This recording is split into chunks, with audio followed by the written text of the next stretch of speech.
El maestro Alfonso Zárate, analista de Primero Noticias. ¿Qué nos trae, maestro? Bueno, este tema que se está discutiendo en estos días respecto al comportamiento de la economía. Entonces Si uno hay dice recesión, si no que hay hay recesión, que hay estancamiento, en fin. Y vemos las intervenciones, por un lado, de Coparmex, del Centro de Estudios Económicos del Sector Privado, del Banco de México, de la Secretaría de Hacienda. Y bueno, lo cierto es que tenemos ya muchos años, yo diría 30 años, de un comportamiento verdaderamente mediocre en la economía. Algún economista habló de estancamiento estabilizador a lo largo de 30 años, con los enormes efectos que esto tiene. Y el secretario de Hacienda, Luis Videgaray, en dos o tres distintos momentos, ha anunciado que la economía va a crecer de una manera un poco más vigorosa. El año pasado, por ejemplo, había hecho un cálculo de que crecería la economía en 3.5. Al final, el crecimiento real fue de 1.06. Luego, para este año, decía que íbamos a crecer al 3.9 y el resultado ahora, bueno, ya lo ajustó a 2.7. Pero más allá de todo esto, yo creo que lo que tenemos es un desempeño económico que desde luego no tiene posibilidad alguna de atender las enormes necesidades de este país. Si calculamos que cada punto del PIB genera unos 200,000 empleos, la verdad es que un crecimiento del 2% es absolutamente insuficiente para atender a los 900,000 jóvenes que cada año se incorporan a la población económicamente activa.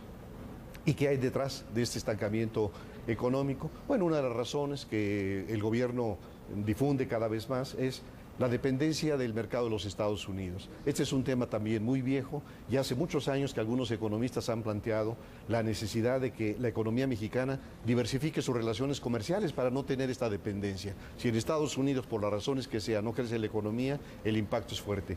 Pero hay un segundo dato que es el gasto gubernamental. El año pasado, por ejemplo, el subejercicio, pero yo creo que más allá de que haya recursos para gastar del gobierno, lo importante es la inteligencia y la eficacia con la cual se gaste recurso público. Y creo que aquí hay algo muy lamentable. En los últimos años ha crecido la participación federal en los estados, en los municipios. Hay muchísimo dinero más para invertir. Y sin embargo, lo que vemos es un funcionariado verdaderamente inepto, dispendioso, que distrae los recursos que serían muy importantes para el desarrollo en cosas que no tienen ningún sentido. Uno de los casos importantes es el gasto en imagen pública. Los gobernadores que nos tapizan de publicidad con pretexto supuestamente de su informe de gobierno, como en el caso de Chiapas, en donde el estado más pobre de la República y el gobernador siguen una campaña desaforada para promover su imagen. Pero no solo eso, cuando vemos el Poder Judicial, cuando vemos el Poder Legislativo, los gastos de representación, de gastos médicos mayores, cuando uno dice, ganan suficiente para que si quieren un seguro de gastos médicos, lo paguen de su bolsa. Y si no, que vayan al ISSSTE, como va la mayoría de los trabajadores al servicio del Estado. Entonces tenemos un problema de ineptitud y de corrupción de parte de miembros de la clase gobernante. Un tercer factor es el desempeño del sector privado. Y aquí habría que separar varias cuestiones. Cuando el sector privado no siente que están las condiciones para invertir, una primera cosa es la retracción. En otros casos también lo hemos visto y esto ha sido lamentable. El caso, por ejemplo, de Grupo Modelo, en donde se vende a una gran corporación belga internacional y esta corporación llega de una manera muy agresiva a tratar de recuperar los 25,000 millones de dólares que invirtió y entonces lo hace como despidiendo miles de trabajadores, retrayendo los ingresos de los trabajadores, recargándose sobre los proveedores. Esa es otra mala noticia. Y la tercera es la salida de capitales.